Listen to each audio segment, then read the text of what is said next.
ప్రియమైన దేవుని సగమ దేవుని బిడ్డలారా, దేవాది దేవుడు మనవుని ఎంతగానో కాచి కాపాడి మనం సజీవ లెక్కన వచ్చినందుకు దేవునికి స్వతం చెల్లిద్దాం. హల్లెలూయా. ఈరోజు మనము ప్రత్యేకించి ఒక వర్తమానము మన చెప్పకపోతున్నాం. ప్రపంచవ్యాప్తంగా భారతదేశం మొత్తం గర్వించదగ్గ రోజు ఈరోజు. ఎందుకంటే ఇది రాజ్యాంగం ఏర్పాటైన రోజు కనుక ఈ రాజ్యాంగంలో మనము పాలుభాగలుగా ఉన్నాము. ఈ రాజ్యాంగం ఏర్పడిన రోజుగా మనం జరుపుకునేది రిపబ్లిక్ డే, అనగా గణతంత్ర దినోత్సవం. ఈ గణతంత్ర దినోత్సవం గురించి చాలామందికి తెలీదు. అసలు ఎందుకు ఈ గణతంత్ర దినోత్సవాన్ని జరుపుకుంటారు అనేది మనం ఒకసారి పరిశీలిస్తే చూడండి. ఈ గణతంత్ర దినోత్సవం జరుపుకుంటున్నామంటే దానికి కారణం డాక్టర్ బిఆర్ అంబేద్కర్, అదేవిధంగా డాక్టర్ రాజేంద్ర ప్రసాద్. వీళ్ళిద్దరి కలయికతోనే మనం గణతంత్ర దినోత్సవం జరుపుకుంటున్నాం. మొదటి రాజ్యాంగము జనవరి 26న ఏర్పడింది. అసలు ఎందుకు ఈ గణతంత్ర దినోత్సవం రావడానికి కారణం అని మనము అర్థం చేసుకుంటే చూడండి. ముందు మనం బైబిల్లో చూద్దాము. అది గణతంత్ర దినోత్సవం గురించి ఏం రాసిందో మనం బైబిల్లో చూద్దాము. ఎందుకంటే రాజ్యాంగం ఎలా ఏర్పడింది, అసలు బైబిల్లో ఏవి రాసింది రిపబ్లిక్ డే గురించి అనేది మనం బైబిల్లో కనుక చూసినట్లయితే, అసలు చూసే ముందు మనము చిన్న ప్రార్థన చేసుకుంటున్నాం. ఎందుకంటే ఇది 77వ గణతంత్ర దినోత్సవం, భారతదేశం గర్వించదగ్గ దినోత్సవం కనుక మొదటితో మనం ప్రార్థనతోనే ప్రారంభించుకున్నాం. పరిశుద్ధమైన తండ్రి, కుమారుడు నీకు స్తుతులు స్తోత్రాలయ, వేలలేఖనయం మమ్మల్ని ఎంతవరకు కాచి కాపాడినందుకు నీకు స్తుతులు స్తోత్రాలయం అయ్యా. ఈరోజు మేము ఎక్కడ కూడి ఉన్నందుకు నీకు స్తుతులు స్తోత్రాలయం అయ్యా. ఈ గణతంత్ర దినోత్సవం మాకు ఇచ్చినందుకు నీకు స్తుతులు స్తోత్రాలయం అయ్యా. 77వ గణతంత్ర దినోత్సవం ప్రపంచం మొత్తం, భారతదేశం మొత్తం జరుపుకుంటూ ఉండగా అయ్యా, ప్రభుత్వ అధికారులేమి, స్కూళ్ళేమి అయ్యా మీ జెండాన్ని ఎగరేస్తూ ఉండగా అయ్యా మీరు మాకు తోడుకోనండి అయ్యా. గణతంత్ర దినోత్సవం ఏదో జెండా ఎగరేసామని, సీట్లు పంచుకున్నామని కాదు, కానీ అయ్యా వాళ్ళు చేసిన ఒక డాక్టర్ రాజేంద్ర ప్రసాద్, అదేవిధంగా డాక్టర్ బిఆర్ అంబేద్కర్ చేసిన కృషి వాళ్ళని మేము అయ్యా ఈ గణతంత్ర దినోత్సవాన్ని, రాజ్యాంగ ఆవిర్భావ దినోత్సవాన్ని మేము జరుపుకుంటూ ఉండగా అయ్యా వాళ్ళ యొక్క చరిత్రను మేము ఆధారంగా చేసుకొని అయ్యా నిత్యము అయ్యా మీలో బతుకులాగన అయ్యా మీ కృపతో మేము ఉండులాగన మేము భారతదేశంలో జీవిస్తున్నట్టే. దానికి కారణం అనేక మంది యూదులు, సమరయులు అయ్యా వాళ్ళ యొక్క కృషితోనే అయ్యా మేము ఈ లోకంలో జీవిస్తున్నాం. కనుక బ్రిటిష్ పరిపాలన ఎక్కడి నుంచి వెళ్ళిపోయినప్పుడు కూడా అయ్యా మాకు గణతంత్ర దినోత్సవం మీరు దయచేశారు. స్వతంత్ర దినోత్సవం మాకు వచ్చింది అయ్యా. మీరే మాకు తోడుగా ఉండండి అయ్యా. వాళ్ళకి మీరు తోడుగా ఉన్నాడు అయ్యా. సమర యోధులకి మీరు తోడుగా ఉన్నాడు అయ్యా. మాకు కూడా మీరు తోడుగా ఉండండి, మమ్మల్ని నడిపించండి అయ్యా. మా ఎందుకు మీ కృపను దయచేయమని అయ్యా. వాక్యము ఈరోజు రిపబ్లిక్ డే కనుక అయ్యా కొన్ని విషయాలు మేము బైబిల్ ద్వారా నేర్చుకోవచ్చు ఉండగా మీరే మాకు తోడుగా నీటిగా ఉండమని యేసు పరిశునామములో అడిగి పెట్టుకుంటున్నాను తండ్రి, ఆమేన్. చెప్పాం కదండి, రిపబ్లిక్ డే అంటే ఏమిటో మనము చెప్పుకొని ఉన్నాము. రాజ్యాంగ ఆవిర్భావ దినోత్సవం, దాన్ని మనము రిపబ్లిక్ డేగా పిలుచుకుంటాం. అనగా తెలుగులో గణతంత్ర దినోత్సవం. చూడండి, బైబిల్ పరంగా చూసినట్లయితే చూడండి, అసలు ఈ గణతంత్ర దినోత్సవం గురించి బైబిల్లో ఏమి రాస్తుంది అనేది మనము చూసినట్లయితే, రోమపత్రిక 13వ అధ్యాయం 1-7 వచనాలు మనం చూసినట్లయితే, రోమపత్రిక 13వ అధ్యాయం 1-7 వచనాలు మనం చూద్దాం. ముందు చదువుకున్న తర్వాత మనము అసలు ఎందుకు జరుపుకుంటారో కూడా మనము తెలుసుకుందాం. వాక్యం చదువుదాం.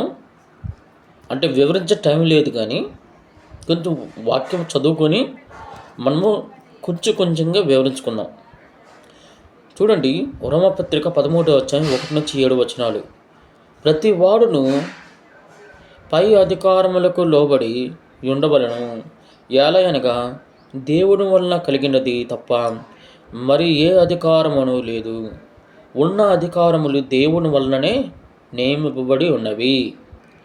చూడండి, మొదటి వచనములో ఏమంటున్నాడు అంటే పై అధికారములంట దేవుని వలన కలిగినవే తప్ప, అంటే పైన ఏమంటున్నాడు, అధికారులకు లోబడి ఉండవలను అంటున్నాడు. అంటే అధికారులకు లోబడి ఉండవలను అంటే చూడండి, సీఎంలు, పిఎంలు, అదేవిధంగా కొంతమంది కలెక్టర్లు, హోమ్ మినిస్టర్లు, వీళ్ళు అధికారులు. ఈ అధికారులకి లోబడి ఉండవలను. అదేవిధంగా దేవుని వలన కలిగిన తప్ప ఏ అధికారము లేదు. అంటే ఈ అధికారం అనేది దేవుడు ఇచ్చినదే వాళ్ళకి. వాళ్ళేమి ప్రత్యేకించి సీఎంలు, పిఎంలు అవ్వలేదు, కలెక్టర్ అవ్వలేదు. అది దేవుని వలనే కలిగినది తప్ప మరి ఏ అధికారము వాళ్ళకి ఇవ్వలేదు. ఉన్న అధికారం దేవుని వలననే నియమింపబడి ఉన్నవి. ఈ లోకంలో ఉన్న అధికారములు దేవుడు ఇచ్చినవి. ఒక వ్యక్తి సీఎం అవ్వాలన్నా, ఒక వ్యక్తి రాష్ట్రపతి అవ్వాలన్నా, ఒక వ్యక్తి ప్రధానమంత్రి అవ్వాలన్నా అది దేవుని యొక్క నియమం ప్రకారమే జరుగుతుంది తప్పించి రాజ్యాంగ అంటే చూడండి, దేవుని యొక్క నియమం ప్రకారమే జరుగుతుంది కాబట్టి మనుషుల యొక్క నియమం ప్రకారం జరగదు. చూడండి, అదేవిధంగా చూడండి 2వ వచనంలో ఏమంటున్నాడు అంటే కాబట్టి అధికారమును ఎదిరించేవాడు దేవుని నియమమును ఎదిరించుచున్నాడు. ఎదిరించేవారు తమ మీదకి తామే శిక్ష తెచ్చుకుంటారు. చూడండి ఏమంటున్నాడు అంటే ఇక్కడ అధికారమును ఎదిరించేవారు దేవుని నియమమును ఎదిరించుచున్నాడు. అంటే ఎదుటి వాళ్ళకి ఒక అధికారం ఇచ్చింది దేవుడే.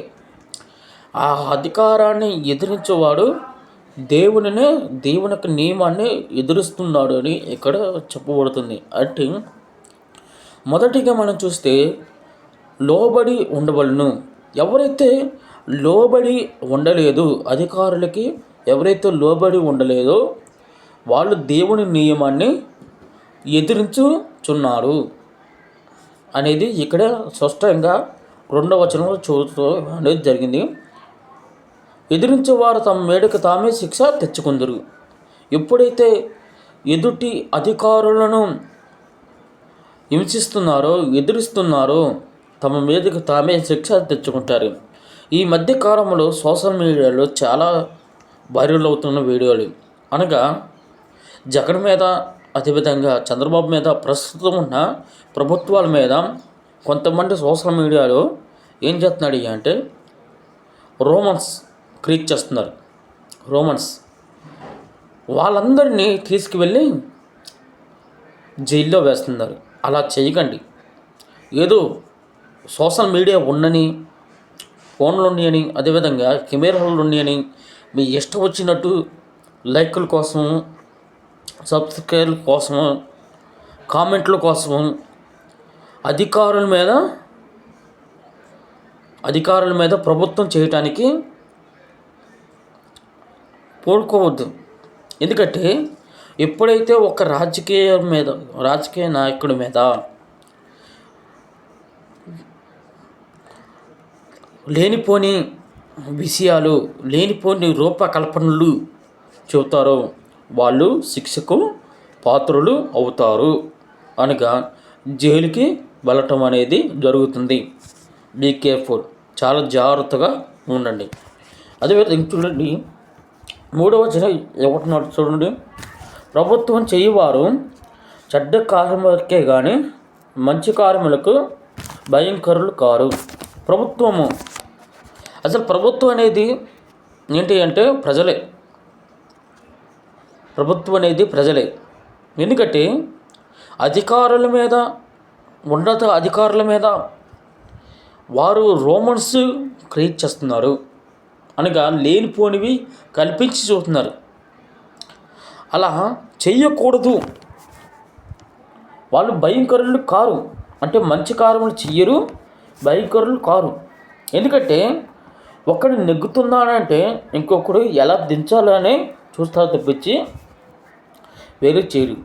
అలాంటి వాళ్ళ మీదకి శిక్ష వస్తుంది. అదే చూడండి, మీకు మేలు కలుగుటకు అధికారులు దేవుని పరిచారకుడు వారికి భయపడక కోరితవా? వారికి నువ్వు భయపడకుండా, అధికారులకి భయపడకుండా దేవుడిచ్చిన అధికారాన్ని ధిక్కరిస్తూ ఉన్న వారంగా మనము ఉంటున్నాము. అదేవిధంగా భయపడకుండా ఉంటున్నావా?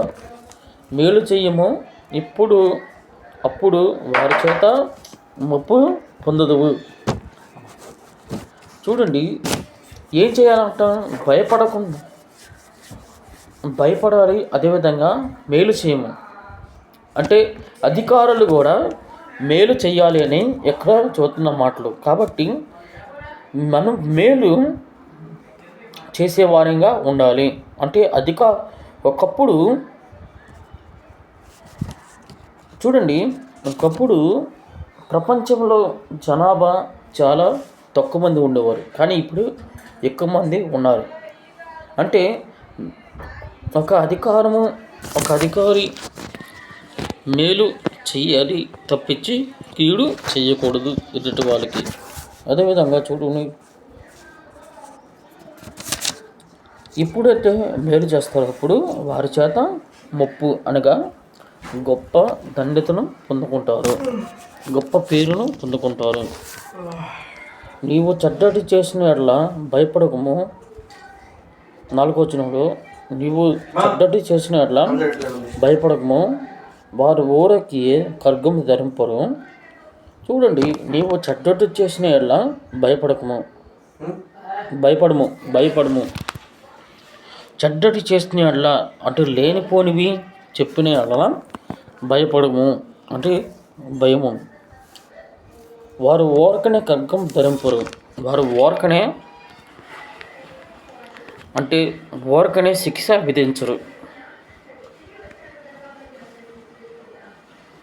అంటే అధికారులు ఊరకనే శిక్ష విధించరు. ఎందుకని శిక్ష విధిస్తారు అంటే, ఎందుకు ఖడ్గం ధరిస్తారు అంటే, ఎప్పుడైతే లేనిపోని విషయాలు సోషల్ మీడియా ఉండని ఎప్పుడైతే నీ ఇష్టానుసారంగా నీవు అధికారుల మీద ప్రభుత్వం చలాయిస్తావో అప్పుడు నీవు శిక్షకు పాత్రుడువు. వాళ్ళే తీసుకెళ్ళి నిన్ను చెరసాలలో వేస్తారు. కాబట్టి ఎవరు కూడా ఈ ఎదుటి వారి గురించి సోషల్ మీడియాలో అసభ్యంగా ప్రవర్తించవద్దు.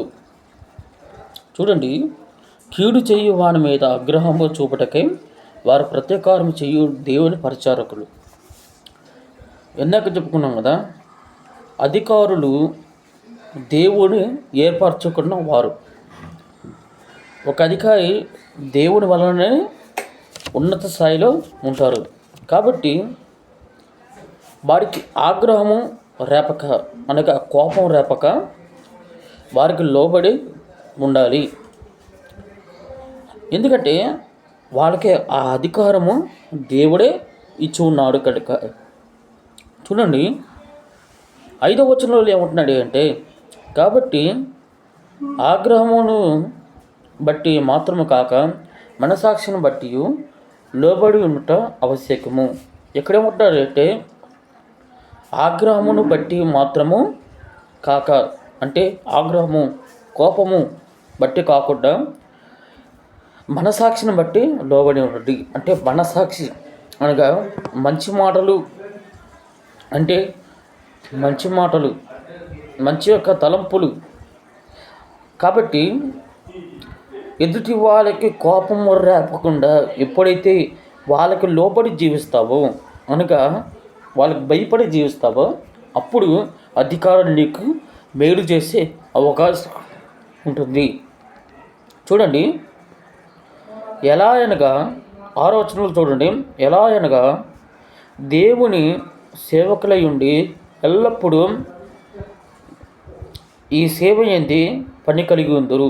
చూడండి, ఇక్కడ ఏమంటున్నాడు అంటే, ఎలా అనగా దేవుని సేవకులై ఉండి ఎల్లప్పుడూ ఈ సేవ ఏంది పని కలిగి ఉందరు. అంటే చూడండి, దేవుడు ఏర్పరిచిన వ్యక్తులే కనుక వాళ్ళు దేవునికి లోబడి ఉంటారు. కాబట్టి చాలా విషయాలు మనము నేర్చుకుంటాం ఈ రాజ్యాంగంలో. అంటే దేవుడు ఏర్పరిచిన రాజ్యాంగం ఇది. చూడు, ఇందుకే కదా మీరు పన్ను కూడా చెల్లించుతున్నారు. చివరి వస్తువు చూడండి, ఇందుకే కదా మీరు పన్ను కూడా చెల్లించుతున్నారు. అంటే పన్నులు అనగా చూడండి, ట్యాక్స్లు చెల్లించుతున్నారు. కాబట్టి ఎవరికి పన్ను వారికి పన్నును చూడండి, పన్నును చెల్లిస్తున్నాం, ట్యాక్స్ చెల్లిస్తున్నాం. ఎందుకంటే మన జీవిత నిమిత్తం. చూడండి, ఎవరికి పన్ను చెల్లించాలో వానికి పన్ను, ఎవరికి సుంకము చెల్లించాలో వాళ్ళకి సుంకము, ఎవని అట్ల భయమును, ఎవని అట్ల సన్మానము. అదేవిధంగా చూడండి, ఉండవలను వాని ఎడల సన్మానమును. అంటే పొన్నుకి పన్ను, కంటికి కన్ను. అంటే ఎవరిని సన్మానించాలో, ఎవరికి పన్ను ఇవ్వాలో, ఎవరికి భయపడాలో వారి రుణములను తీర్చుడి. ఇక్కడ ఏమంటాడంటే 7వ వచనం చివరిలో, 7వ వచనంలో అందరికీ వారి రుణములను తీర్చుడి అనగా గౌరవించుడి. ప్రతి మనిషిని, ప్రతి అధికారిని మనం గౌరవించాలి. తప్పించి సోషల్ మీడియాలో లేనిపోని విషయాలు చెప్పటం, ఆ ప్రభుత్వం ఈ ప్రభుత్వం ఇలా చేసింది అలా చేసింది, ఏం చేస్తాడు ఈయన అని ఎన్ని రకాలుగా ట్రోల్ చేయటం మంచి పద్ధతి కాదు. కాబట్టి అర్థం చేసుకోండి, బైబిల్లో స్పష్టంగా ఉంది కనుక అర్థం చేసుకోండి. రోమపత్రిక 13వ అధ్యాయం 1 నుంచి 7 వచనాలు మనము చూస్తే, ప్రతి ఒక్క మనిషి అధికారుల మీద ప్రభుత్వము చలాయించవద్దని ఎక్కడ చూస్తుంది. ప్రభుత్వం అనగా మనమే, అధికారులు అనగా పై స్థాయి ఉన్నవాళ్ళు. మనం ఒక ప్రభుత్వం ఉండి ప్రభుత్వంలో ఉన్న అధికారుల్ని చెడామడ మాట్లాడటం మంచిది కాదు. సోషల్ మీడియాలో అసభ్యకరమైన వీడియోలు పెట్టకండి. పెడితే వాళ్ళకి ఖచ్చితంగా జైలు శిక్ష, అదేవిధంగా జరిమానా పడవచ్చును. కాబట్టి అర్థం చేసుకోండి. ఎక్కడి నుంచి అయినా ఈ జనవరి 26 నుంచి ఎక్కడి నుంచి అయినా మనము చెడు వీడియోలను పక్కన పెట్టి మంచి వీడియోలు చేస్తాం. చూడండి, 2వ వీడియోలో మనము అసలు గణతంత్ర దినోత్సవము ఎలా ఏర్పడింది, అసలు ఎందుకు ఏర్పడింది అనేది, దీని యొక్క చరిత్ర ఏంటి అనేది మనము 2వ వీడియోలో చూద్దాం. అప్పటి వరకు ఈ విషయాలు మీరు గుర్తుపెట్టుకోండి. ఆమేన్.